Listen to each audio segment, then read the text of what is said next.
복되고 귀한 날 기도와 간구를 통해서 주님과 깊은 영적 교제가 살아있고 승리하는 기도가 되시길 축복합니다. 아멘. 말씀의 제목 같이 나눕니다. 바나바를 닮은 신앙.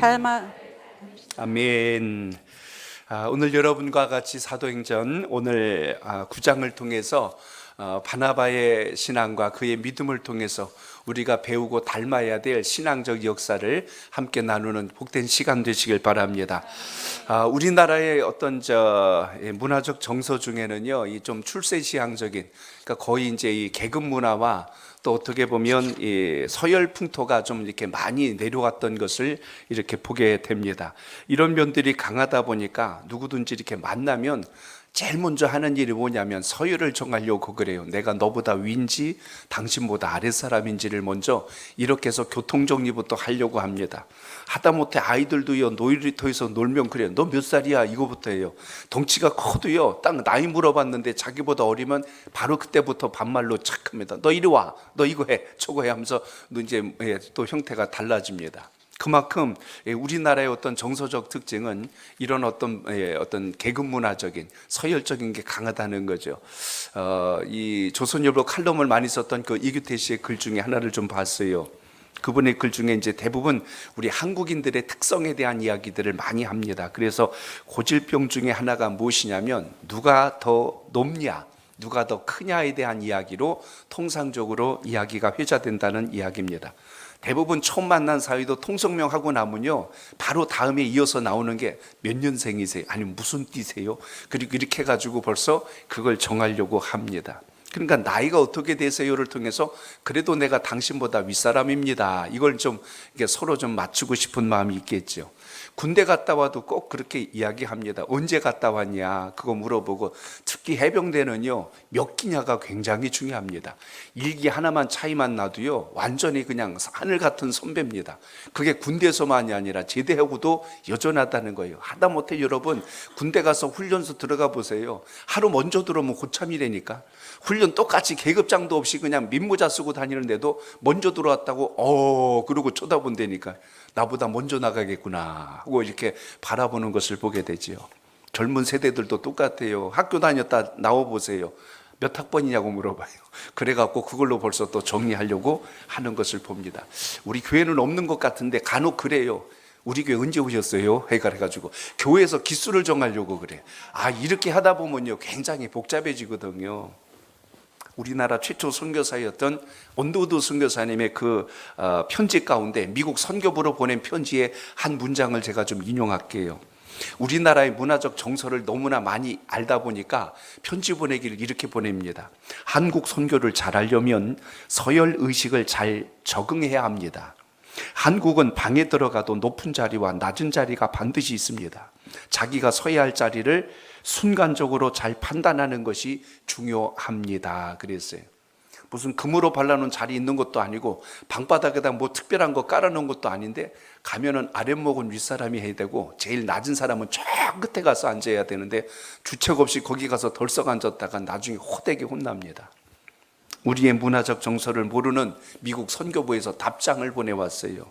그러면 한국인의 방에는 1등석이 있고 2등석이 있고 3등석이 있습니까? 하고 이렇게 물었다고 하지 않습니까? 그만큼 우리의 모든 마음과 정서 속에는 이런 의식들이 은연중에 어려서부터 이렇게 깔려왔다는 이야기입니다. 그러다 제가 문득 오래전에 봤던 사진 한 장이 좀 있어서 좀 가져왔어요. 한번 보세요. 대통령 찾아보세요. 오바마 대통령 어디 앉았어? 안 보이죠? 어디가 앉아있대? 저게 뭐냐면 미국 오바마 대통령이 2011년도 5월입니다. 당시 미국 대통령으로서 백악관 상황실이에요. 저기가 9.11 테러를 주도했던 테러 조직의 알카에다의 가장 우두머리였던 오사마 빈 라덴을 체포하기 위해서 작전을 수행할 때 대통령이 중간에서 지시를 받고 통제하고 이렇게 모니터를 해야 되는데 총 책임을 진 사람이 모든 걸 주관하게 하고 자기 옆에서 이렇게 쭈그려 앉아있는 그 장면을 보게 됩니다. 국가전 볼게요. 그 의미에서 우리가 느끼는 게 하나 있어요. 실용적이라는 겁니다. 실제적으로 움직여야 될 사람이 움직이지, 내가 주도하는 것도 아닌데 거기 앉아갖고 다른 사람, 실제 해야 될 사람이 옆에서 그냥 분주하게 움직이지 않도록 이렇게 하고 있는 그들의 어떤 정서적인 부분을 이렇게 봅니다. 어떤 면에서는 여러분, 저는 신앙 안에서도 하나님이 여러분에게 주신 장점과 강점을 가지고 주님을 섬길 수 있기를 축복합니다. 특히 내가 더 잘하는 것도 아닌데 그 자리에 버티고 앉아가지고 본인이 하겠다고 하면 굉장히 일이 번잡스럽고 힘들게 돌아갈 때가 있습니다. 그래서 잘하는 것으로 섬길 수 있다는 게 왜 귀한가? 오늘 본문을 통해서 잘한다 그러면 항상 맨 위에 있어만 잘하는 게 아니고 보이지 않게 뒤에서 이것저것을 잘 보면서 적절한 자리에 사람이 일할 수 있도록 잘 배치해 줄 수 있는 바로 이런 것도 놀라운 은사 중에 하나거든요. 그래서 오늘 말씀 속에 보면 저는 오늘 이 바나바를 소개하면서 이 부분을 떠올린 겁니다. 바나바는 사실 바울보다 그렇게 탁월하거나 큰 인물은 아닙니다. 그러나 바울이 사역을 할 수 있도록 그 길을 열어준 장본인이 바나바예요. 근데도 바나바는 자기가 위다, 선배다, 윗사람이다, 나 때문에 네가 사도가 됐다, 그런 말 한마디도 안 합니다. 오히려 바나바가 바울의 사역을 잘 돕는 조력자로서 그 역할을 수행하여서 바울을 돋보이게 하는 그 장면을 우리가 주목하게 되는데, 오늘 말씀을 통해서 하나님의 나라가 어떻게 세워져야 되냐, 내가 아니면 안 된다는 머리의식만 가지고 가면 그 공동체는요 온전하게 갈 수가 없습니다. 그 안에는 다양한 사람들이 모여서 각자의 주어진 임무를, 각자의 주어진 사명을 잘 감당해주고 있을 때 그 가정이 되었던 교회가 되었건 건강하게 돌아간다는 것을 오늘도 기억하시길 바랍니다. 성경을 통해서 보면 이런 지도자들이 많이 있었어요. 모세가 참 이스라엘 백성들을 애굽에서 나오게 하는 큰 역할을 감당했는데 모세가 혼자 한 거 아닙니다. 그때 모세를 도왔던 사람이 누구예요? 그의 형이었던 아론, 그리고 또한 그의 또 사위였죠, 처남이었죠, 훌. 같이 이렇게 지금 동역자로서 그 일을 감당하는 것을 우리가 볼 수가 있습니다. 또한 여러분, 모세를 도왔던 사람 가운데 여호수아가 있고 갈렙이 있어요. 이들이 모세의 사역 가운데 얼마나 귀한 일들을 감당해 주었기에 모세가 하나님의 그 주어진 사명을 감당할 때 잘 감당한 것을 보게 됩니다. 사무엘서에 보면 여러분, 다윗 우리가 제일 먼저 떠올릴 수가 있어요. 훌륭한 왕이고 이스라엘에 이만한 사람이 없을 만큼 훌륭한 일을 잘 감당했어요. 근데 다윗이 인생에 가장 힘들고 어려울 때 그가 사울의 아들이었던 요나단, 그가 다윗을 얼마나 도왔는가를 한번 생각해 보세요. 그가 지치지 않도록, 낙심하지 않도록 힘을 실어주고, 그래도 항상 다윗의 그 피할 길과 살 길을 같이 조력해 줬던 그 모습을 통해서 우리는 좋은 동역자의 모습을 우리가 또한 발견하게 됩니다. 여러분, 창세기 보세요. 애굽에서 총리의 자리에 올랐던 요셉을 보세요. 그가 왕은 아니었습니다. 그러나 그 총리의 자리에서 애굽이 흉년이 들 때 그 위기를 잘 극복해 갈 수 있도록 왕을 도왔고, 백성들을 잘 다스리는 그 위치에 있을 때 나라가 평안해졌고 위기를 넘길 수 있었던 바로 그 모습도 우리가 보게 됩니다. 바빌론 땅에 포로로 끌려갔던 다니엘, 그의 세 친구들을 보세요. 특히 다니엘과 같은 경우는 그때 당시 느부갓네살 왕을 비롯하여 벨사살 왕, 다리오 왕, 왕권이 세 번 바뀔 때에도 항상 총리의 자리에서 하나님의 백성으로서 부끄러움 없이 그 영광을 드러낼 뿐만 아니라 나라를 평안히 할 수 있도록 최선을 다하여서 왕의 인정함을 받았던 것도 우리가 성경을 통하여 보게 됩니다. 그러므로 오늘도 이 귀한 예배를 드리는 성도 여러분, 하나님께서 여러분이 주신 귀한 직분과 사명을 따라 몸된 전에서 충성하여 하나님의 선한 열매를 거두는 은혜가 있기를 바랍니다. 신약에 보시면 예수님의 제자들이 있어요. 각자에게 주어진 그 복음 사명을 가지고 주님께서 십자가 사건을 만나셨을 때는 모두가 두려워 떨며 숨었었지만, 부활하신 주님을 만나고 나서는 각자의 자리에서 복음을 위하여 목숨을 걸고 전하는 전도자로 바뀌어졌던 것처럼 하나님 앞에 붙들림 받은 인생이 얼마나 귀하고 아름다운가, 오늘 그것을 기억하는 예배자가 되시길 바랍니다. 그래서 오늘 이 사도행전 9장 속에 보시면 이제 누가 등장하냐면 바나바가 등장하고, 그리고 또 한 사람 사울이라고 기록되어 있는데, 유대 히브리식 이름은 사울이고 헬라식 이름은 바울이라 그 이름이 불려져서 복음 전도할 때 그렇게 그 이름을 사용하면서 전도했던 것을 볼 수가 있지요. 그런데 오늘 여기 주목해 볼 만한 중요한 대목이 있습니다. 오늘 이 말씀과 연계해서 좀 이해하려면 바나바가 어떤 사람인가를 먼저 좀 알고 오늘 본문으로 들어가야 돼요. 바나바가 처음 등장하는 장소가 어디냐면 사도행전 4장에 나옵니다. 4장 36절로 37절, 우리 두 절을 먼저 좀 읽겠습니다. 시작. 구브로에서 난 레이족 사람이 있으니 이름은 요셉이라. 사도들이 일컬어 바나바라, 번역하면 위로의 아들이라 하니 그가 밭이 있음에 팔아 그 값을 가지고 사도들의 발 앞에 두니라. 아멘. 아멘. 자, 저를 따라합니다. 위로하고 격려하는 사람이었습니다.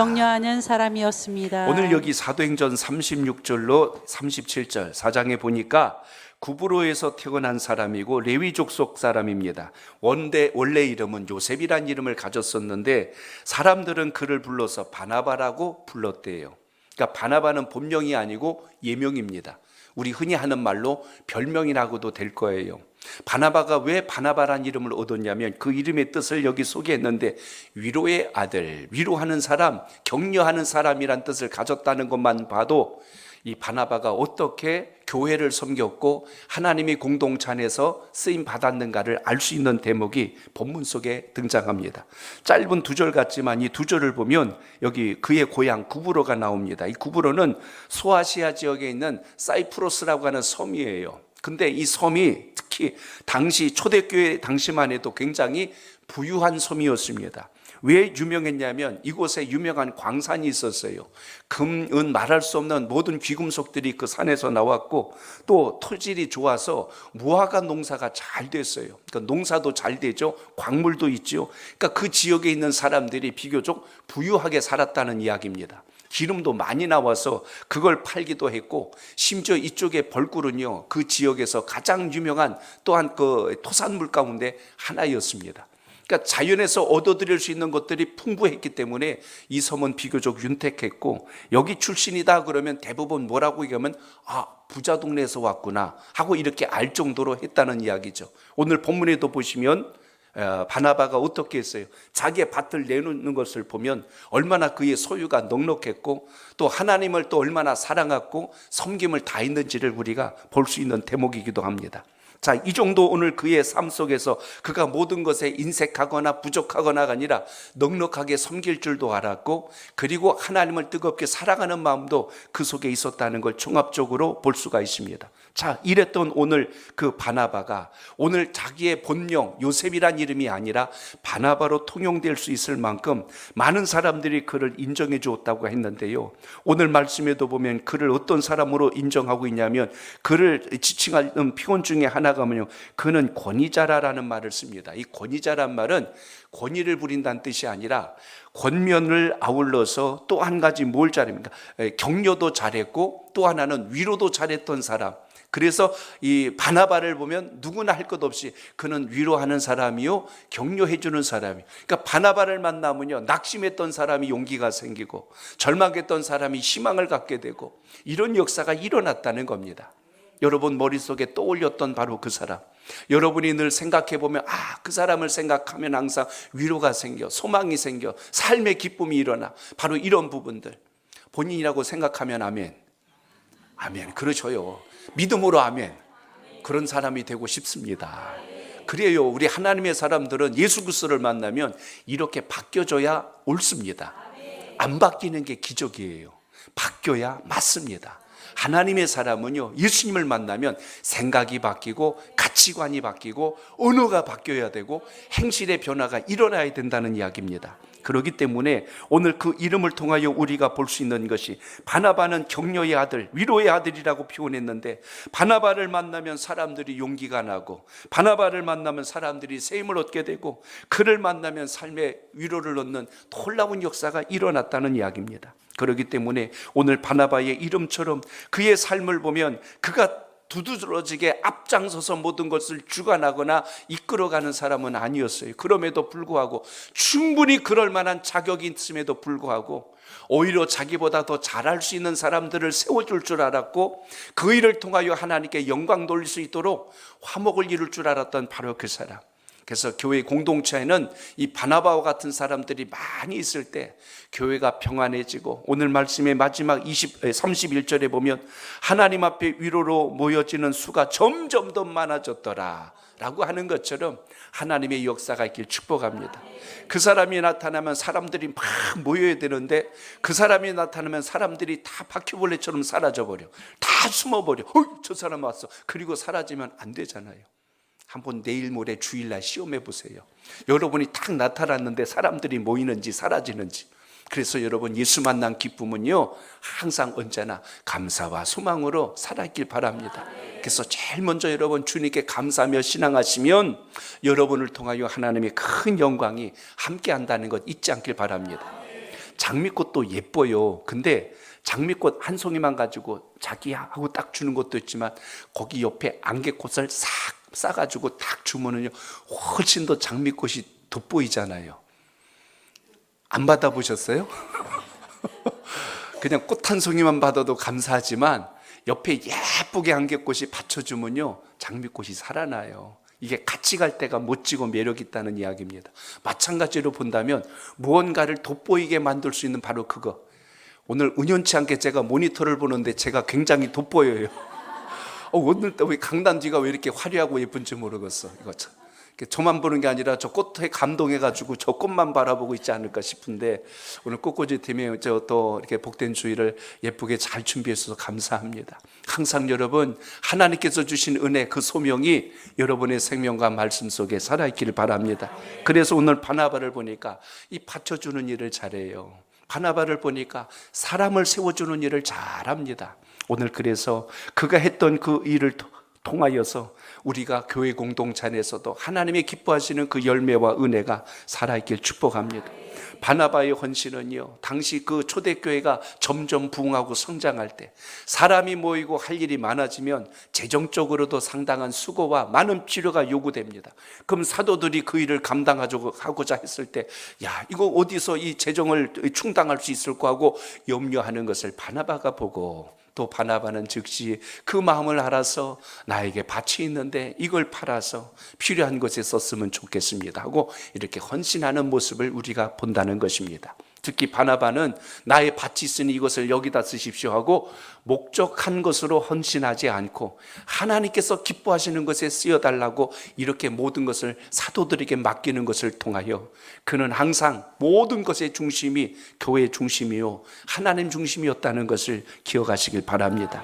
그러므로 오늘 본문 이 9장은요, 그랬던 바나바가 오늘 어떤 일을 했냐면, 사도 바울이 바울로서의 사도의 일을 잘 수행하고 감당할 수 있도록 오늘 그것을 돕는 역할을 감당했다는 것을 오늘 본문에서 보게 됩니다. 자, 오늘 본문으로 들어갑니다. 26절 읽습니다. 시작. 사울이 예루살렘에 가서 제자들을 사귀고자 하나 다 두려워하여 그가 제자됨을 믿지 아니하니. 아멘. 오늘 여기 보니까 여러분, 사울이 예루살렘에 가서 제자들을 사귀고자 했는데 다 두려워했대요. 이걸 이해하려면 이 앞부분에 있었던 사건을 알아야 됩니다. 오늘 사울이 처음부터 예수님 잘 믿었던 사람 아닙니다. 그는 율법주의자였고 유대주의자였어요. 그래서 예수 그리스도를 믿는 자들을 고운 시선으로 보지 않았고 하나님의 영광을 가리는 자들로 여겼어요. 그래서 예수 믿는 자들을 붙들고 체포하여 로마에 압송하고 보내는 일을 하는 것을 하나님의 영광인 줄 알았던 사람이 바울입니다. 그런데 오늘 이랬던 사람이 지금 어떤 일이 생겼어요? 다메섹으로 가다가 그가 누굴 만나게 됩니까? 예수 그리스도를 만남으로 인하여 그의 눈이 열리고 그가 하나님의 사람으로 거듭나고 변화되는 놀라운 역사를 체험하게 되죠. 그로 인하여서 이제 바울이 그 은혜를 입게 되자 내가 이제는 주의 나라를 위해서 예수 그리스도를 위하여 살아야 되겠다고 이제 모든 생각과 성품이 완전히 바뀌어버렸죠.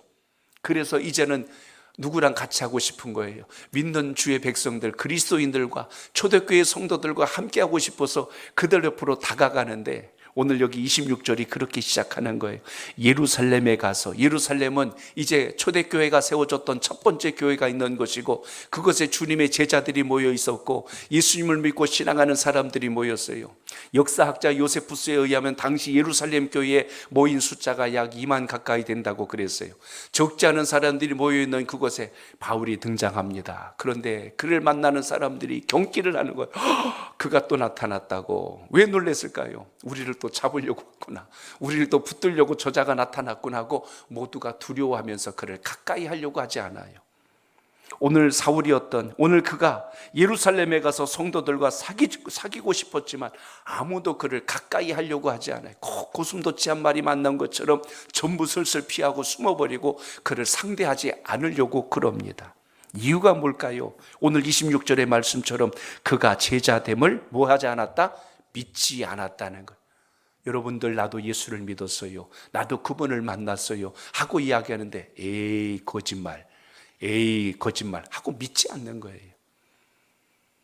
조금 쉬운 예를 들어볼게요. 내일 아침 뉴스에 만약에 북한의 김정은 위원장이 예수를 믿고 변화됐다고 방송에 나왔어요. 믿어야 돼요, 말아야 돼요?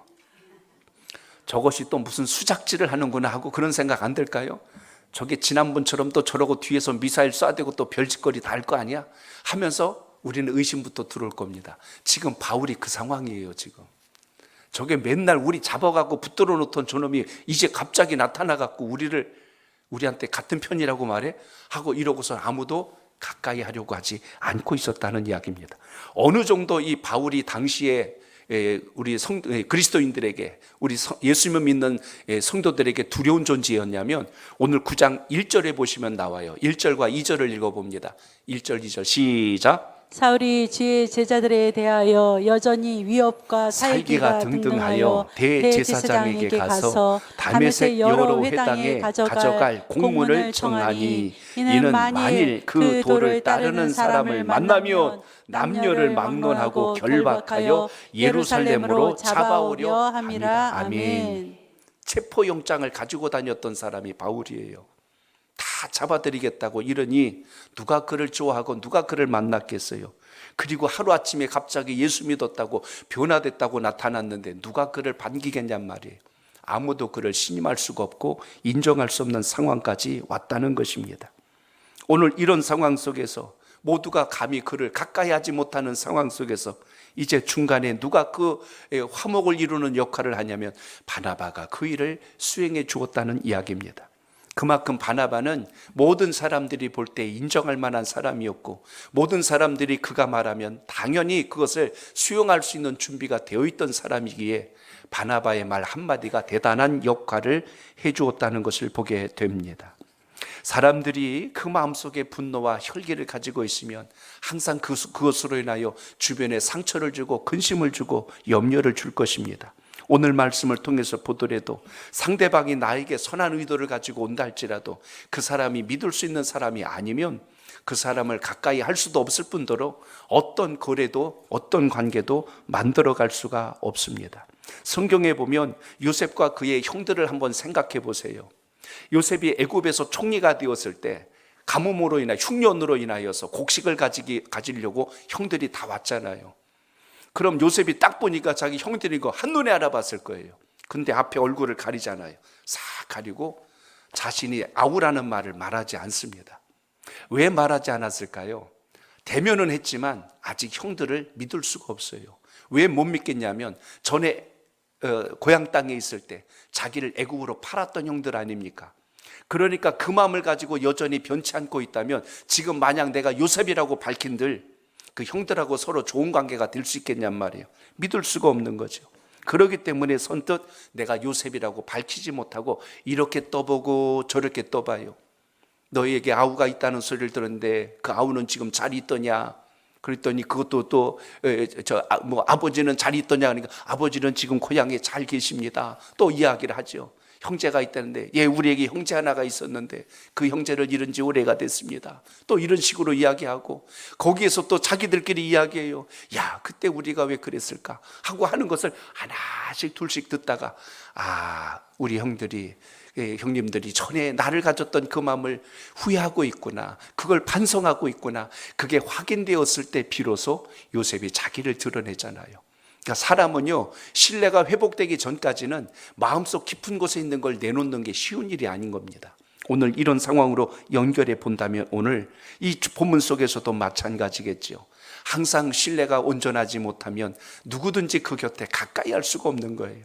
사울이 다윗을 계속 죽이려고 하니까 다윗은 계속 겉돌면서 빙빙 아웃사이드로 돌면서 피해 다니는 것을 우리가 보지 않습니까? 신뢰란 건 그만큼 중요하다는 이야기예요. 그래서 오늘 본문으로 다시 들어온다면 오늘 바울은 이 상황 속에서 자신을 인정해 줄 수 있는 누군가가 절대적으로 필요했던 그 상황 가운데 왔을 때, 어떻게 보면 이렇게 사막의 오아시스와 같은 이 바나바와 통하여서 자신이 다시 하나님의 사람으로서 귀한 일을 감당할 수 있도록 그 문을 열었으니 얼마나 귀하고 감사하겠어요.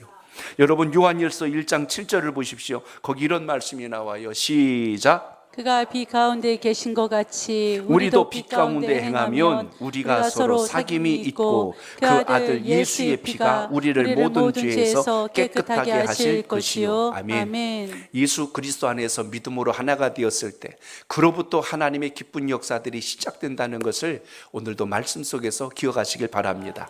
그러므로 오늘 바나바는 어떤 사람이에요? 주를 한 번 더 따라합니다. 신뢰받는 사람이었습니다. 신뢰받는 사람이었습니다. 그의 신뢰받음이 결국 어떤 일까지 이어집니까?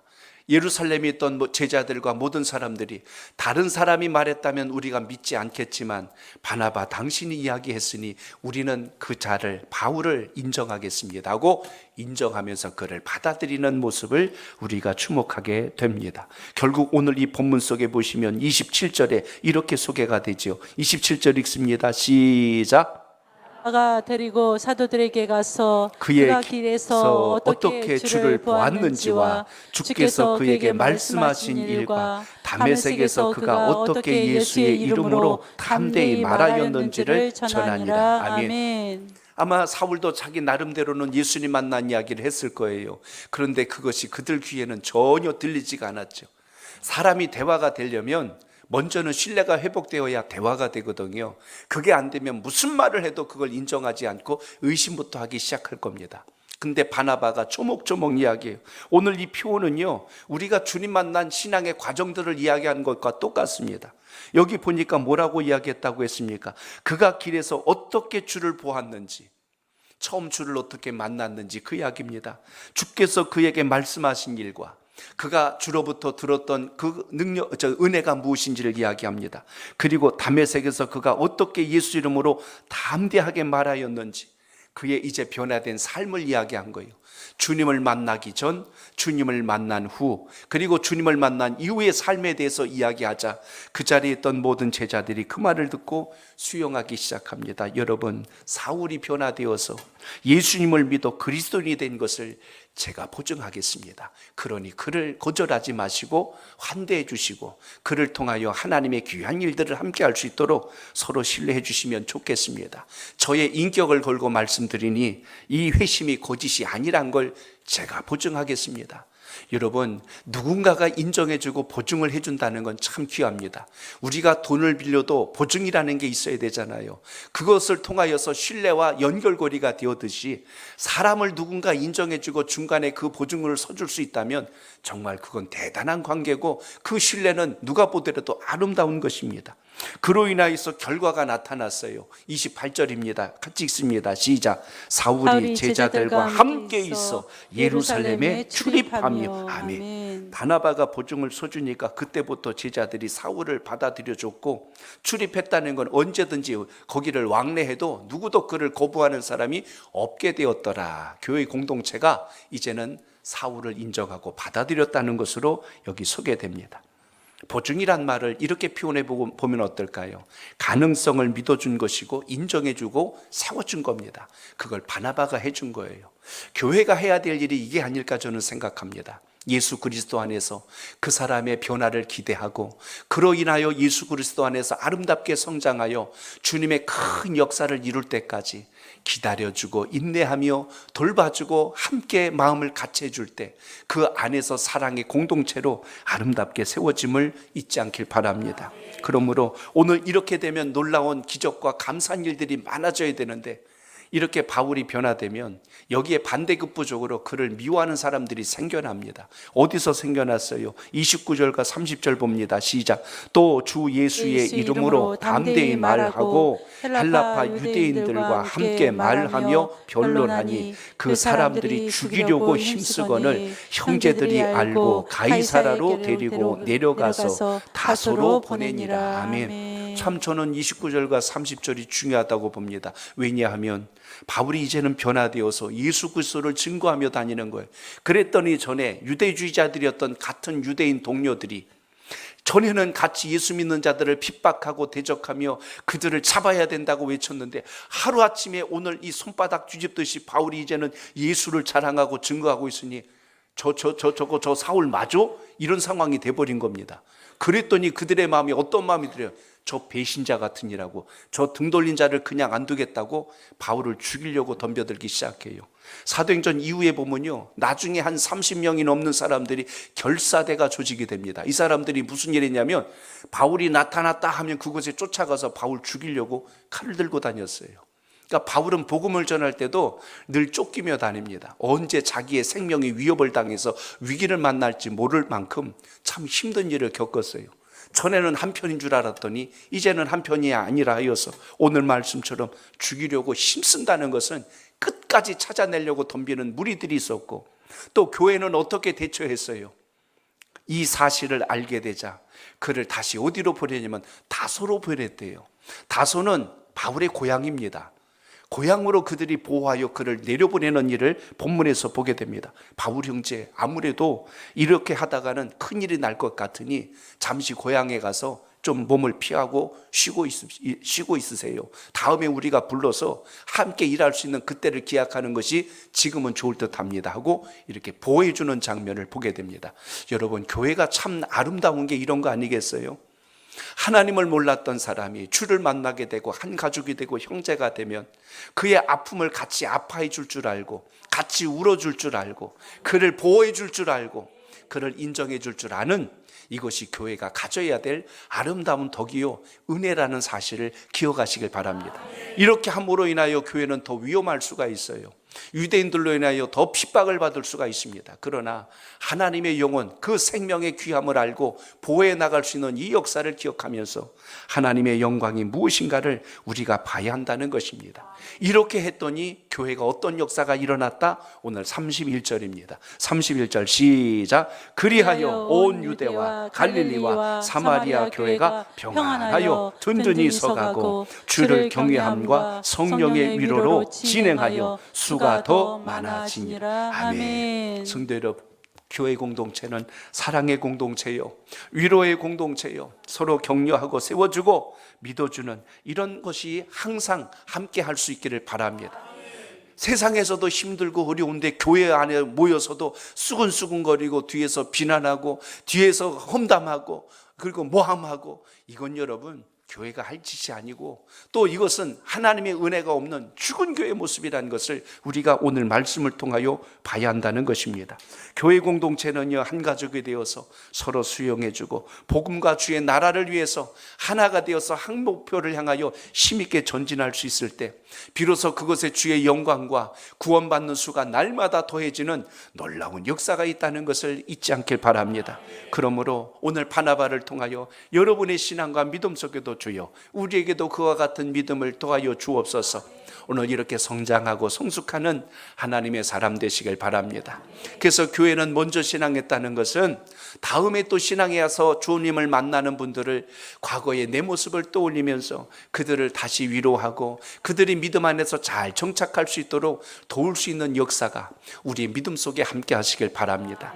그리고 오늘 바나바를 보면요, 중요한 것을 하나 볼 수가 있어요. 처음 서두에 시작했던 세웠던 것처럼 다른 사람을 돋보이게 하고 그를 세워주는, 이렇게 세우는 일을 잘해준 것을 보면서 저는 한 가지를 봅니다. 자, 저를 따라합니다. 내일을 보는 통찰력이 있어야 합니다. 통찰력이 있어야 합니다. 오늘 말씀을 조금 지나면 바나바가 이렇게 행동했던 부분이 나와요. 사도행전 11장 21절로 22절까지 같이 봅니다. 시작. 주의 손이 그들과 함께 하심에 수많은 사람들이 믿고 주께 돌아오더라.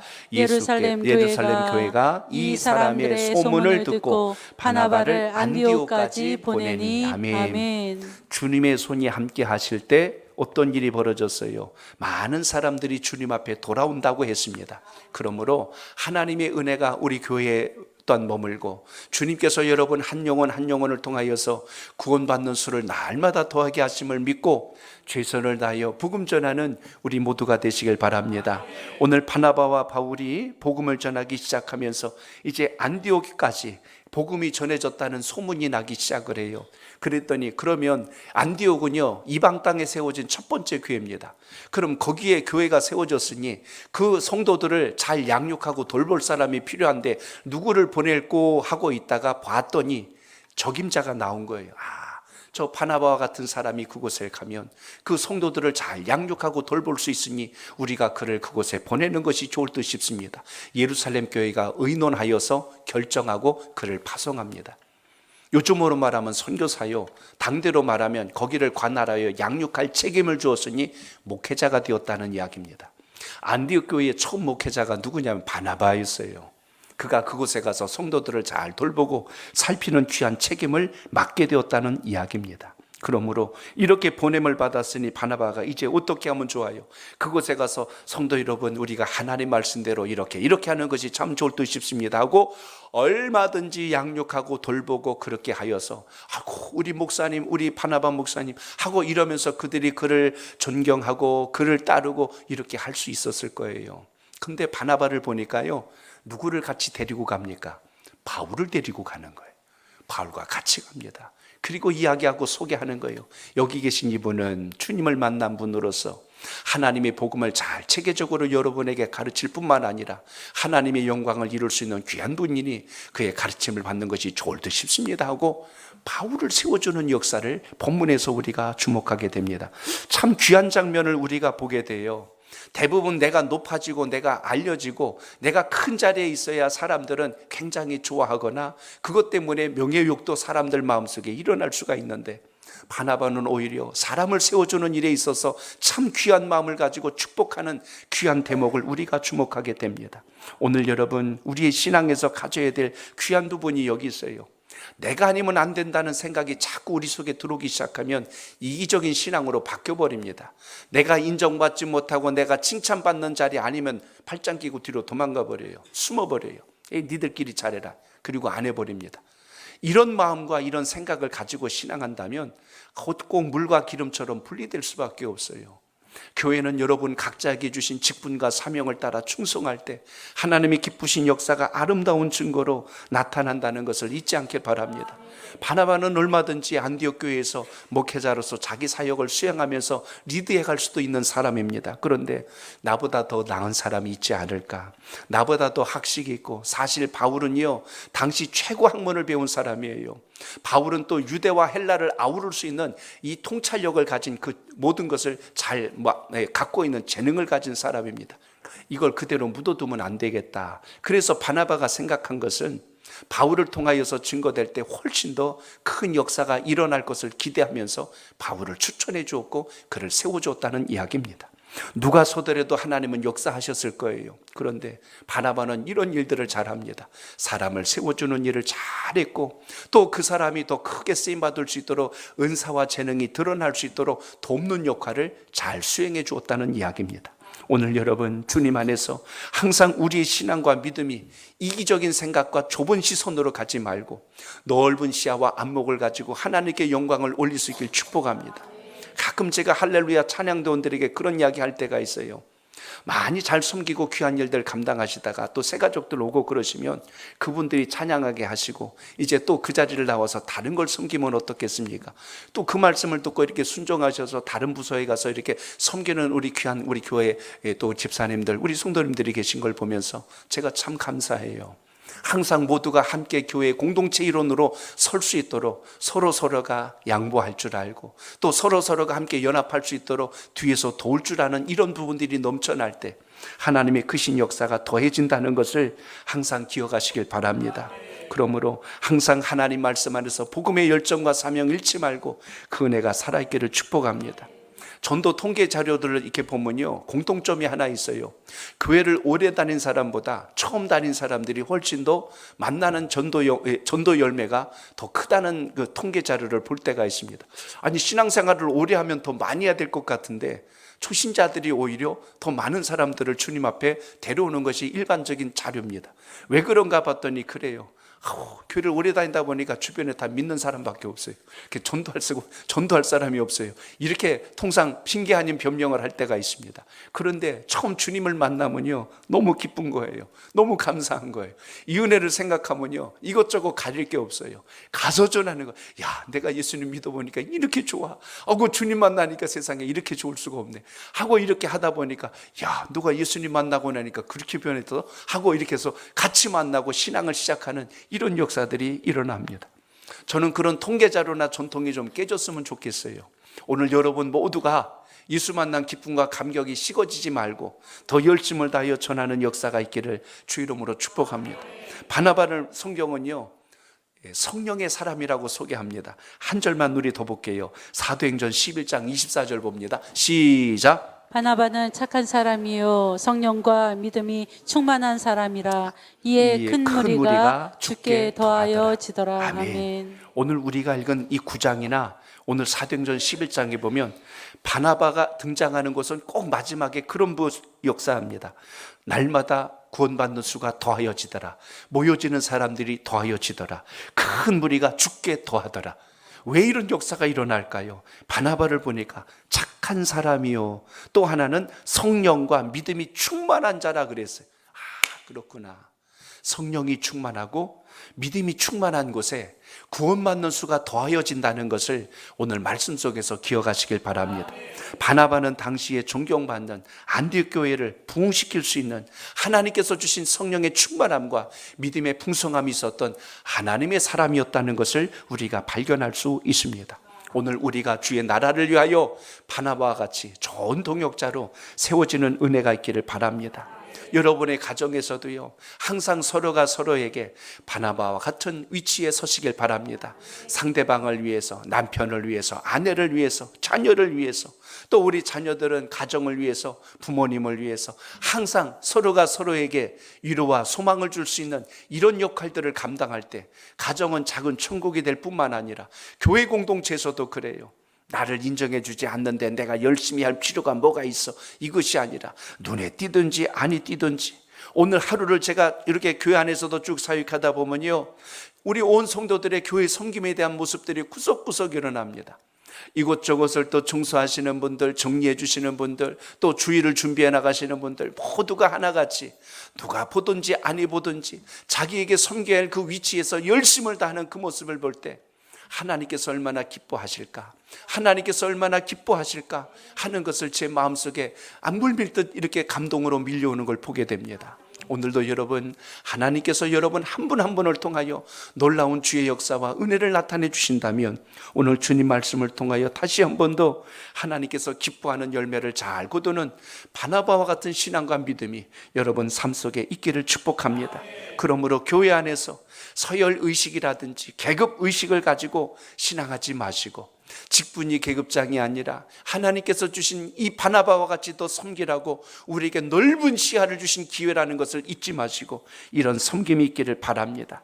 그래서 교회에서 우리가 직분을 받고 사명을 받을 때, 또 귀한 직책을 맡았을 때 그를 통해서 영혼이 살아나고 많은 사람들이 주님 앞에서 은혜를 입을 수 있도록 섬김의 자리에서 최선을 다할 수 있는 우리 모두가 되시기를 주의 이름으로 축복합니다. 우리 교회가 더욱더 하나님 기뻐하신 곳에서 이렇게 쓰임받을 수 있도록 또 우리 한국교회가 이 어렵고 힘든 세상 속에서도 주의 영광을 잘 드러내는 역사가 있도록 오늘도 말씀을 잘 붙드시고 기도하는 여러분의 간구가 있기를 축복합니다.